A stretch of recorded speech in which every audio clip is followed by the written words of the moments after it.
Kembali lagi di VBox. Kali ini saya akan mereview handphone lawas lagi ya, yang menurut saya masih mumpuni untuk dipakai di tahun ini atau 1 atau 2 tahun lagi masih oke lah. Dan ini dia handphonenya, Moto G5s Plus dari Lenovo ya. Saya beli ini bekasnya cuman 700 ribuan saja, tergantung kondisi dan tergantung negonya, tapi umumnya masih di bawah 900.000 untuk harga secondnya ya.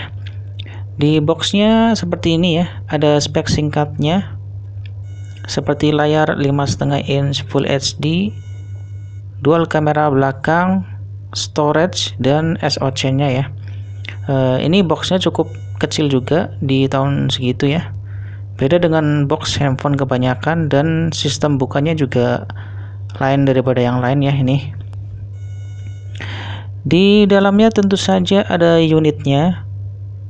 Ini saya beli bekas ya, jadi wajar kalau ada lecet dan agak kurang mulus ya, terutama di bagian belakangnya ini, seperti ada bekas casing yang lama nggak dilepas ya. Kemudian ada buku panduan, ada headsetnya, kabel micro USB, dan ada kepala charger ya. Yap, cukup komplit juga isinya. Langsung saja kita ke unitnya ya. Di bagian depan ini masih sangat mulus ya, hampir tidak ada goresan dan sudah terpasang tempered glass. Kemudian di bagian samping ada bekas casingnya juga, seperti bercak jamur ya. Kemudian di bagian belakang apalagi ya, ini yang paling banyak bercakan di sini, tapi nggak begitu mengganggu sih, karena pas kita pakai casing jadi mulus lagi ya. Ya, untungnya bagian depannya ini masih cukup mulus. Oke, kita coba nyalakan ya. Oke, ini dia unitnya ya, layarnya cukup bagus juga dan sudah Full HD ya. Kemudian spesifikasinya ya sebagai berikut ya. Menggunakan prosesor populer pada zamannya ya, yaitu Snapdragon 625, dipadu dengan RAM-nya 4GB dan storage-nya 32GB, dual SIM 4G, kemudian dual kamera belakang, dan ada dual flash depan belakang ini, dan ada NFC-nya dan fingerprint ya. Cukup komplit lah fiturnya. Kemudian saya coba tes AnTuTu benchmark ya, dan dapat skor di angka 108 ribuan. Skor ini cukup bagus ya untuk HP yang cukup lawas seperti ini, dan untuk kebutuhan sehari-hari ini jelas masih oke banget ya. Untuk sosmed dan game-game menengah seperti PUBG dan Mobile Legends itu masih oke banget lah.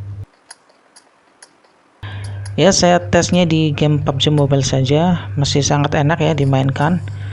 Dengan settingan grafisnya smooth atau super smooth ya saya ini. Dan kurang lebih seperti ini ya saat dimainkan ya.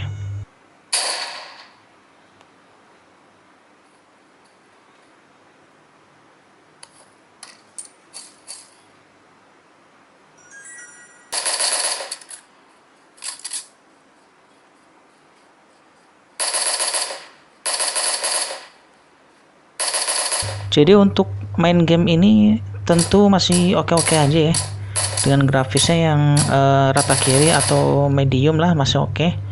Tapi overall untuk kebutuhan main game nih bisa dibilang masih bisa-bisa saja lah.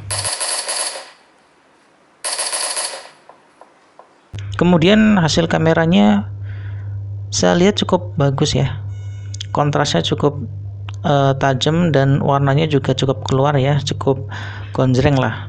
Di low light-nya pun juga tidak terlalu buruk ya, masih cukup oke lah.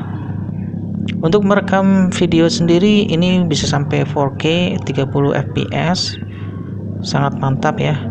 Kemudian fokusnya ini cukup cepat ya, jadi tidak ada fokus-fokus yang susah ditangkap ya.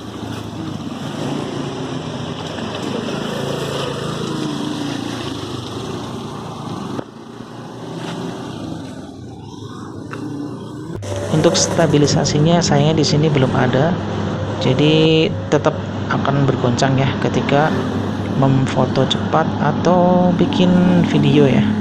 Tapi wajar saja karena kebanyakan HP kelas menengah memang seperti itu ya, apalagi ini yang cukup jadul ya.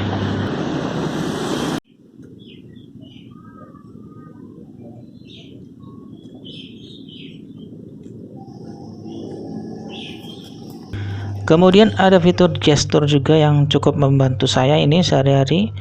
Yang paling sering saya pakai ini ada goyang 2 kali untuk menyalakan lampu flash ya.